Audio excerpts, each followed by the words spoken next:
ಜಂಟಿ ಅಧಿವೇಶನದಲ್ಲಿ ರಾಜ್ಯಪಾಲರು ಸರ್ಕಾರದ ಒಂದು ಭಾಷಣವನ್ನು ಓದದೆ ರಿಟರ್ನ್ ಹೋಗಿರುವಂಥದ್ದು. ಸೊ ಇದ್ರ ಬಗ್ಗೆ ಮಾತಾಡೋಕ್ಕೆ ನಮ್ಮ ಜೊತೆ ಚಲೋದಿ ನಾರಾಯಣ ಸ್ವಾಮಿ ಇದ್ದಾರೆ, ನಾನು ಮಾತಾಡ್ತೀನಿ. ಸರ್, ಎಲ್ಲ ಒಂದು ಕಡೆ ರಾಜ್ಯಪಾಲರು ಸರ್ಕಾರದ ಒಂದು ಭಾಷಣವನ್ನು ಓದದೆ ವಾಪಸ್ ಹೋಗಿರುವಂಥದ್ದು, ಎಲ್ಲ ಒಂದು ಕಡೆ ಕಾನೂನು ಬಾಹಿರನ ಅಥವಾ ಏನು ಹೇಳ್ತೀರಿ ಸರ್?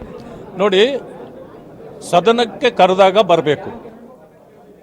ಅವರು ಏನು ಇವರ ಅಚೀವ್ಮೆಂಟ್ಸ್ ಇದೆ ಅಥವಾ ಪಾಲಿಸೀಸ್ ಇದೆ, ಫ್ಯೂಚರ್ ಪ್ಲ್ಯಾನ್ಸ್ ಇದೆ, ಅದನ್ನು ಇವರು ಕೊಟ್ಟಾಗ ಸಂಪೂರ್ಣವಾಗಿ ಓದಿ ಅದನ್ನು ಮೆಸೇಜನ್ನು ಕೊಡಬೇಕು.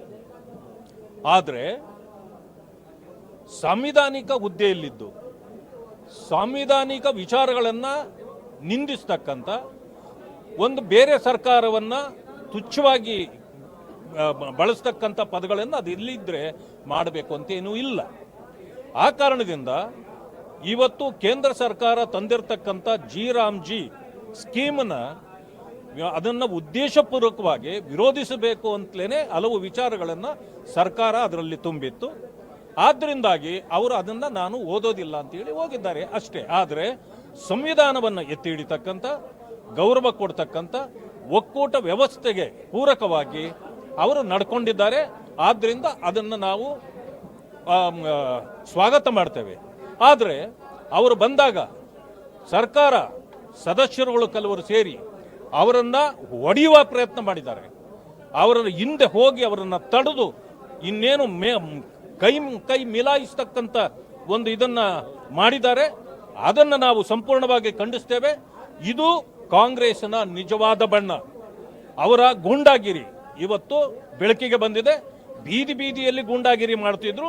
ಇವತ್ತು ವಿಧಾನಸೌಧದಲ್ಲೂ ಕೂಡ ಕಾಂಗ್ರೆಸ್ ಸರ್ಕಾರ ಗೂಂಡಾಗಿರಿ ಪ್ರದರ್ಶನ ಮಾಡಿದ್ದಾರೆ ಅಂತಕ್ಕಂಥ ಮಾತನ್ನು ಹೇಳಿಕ್ ಬಯಸ್ತೇವೆ. ಅದೇ ರಾಜ್ಯದ ಇತಿಹಾಸದಲ್ಲೇ ಇಂತಹ ಘಟನೆಗಳು ಆಗಿರಲಿಲ್ಲ. ಸರ್ಕಾರಕ್ಕೆ ಎಲ್ಲೋ ಒಂದ್ ಕಡೆ ಮುಜುಗರವನ್ನ ತಂದುಕೊಡೋದಾದ್ರೆ, ಮತ್ತೊಂದು ಕಡೆ ಎಲ್ಲೋ ಒಂದ್ ಕಡೆ ಕಾನೂನು ಕೂಡ ಒಂದಿಷ್ಟು ಅಂದ್ರೆ ಅಪಮಾನ ಮಾಡಿದ್ದಾರೆ ಅಂತ ಹೇಳಲಾಗ್ತಿದೆ ಸರ್. ಇದು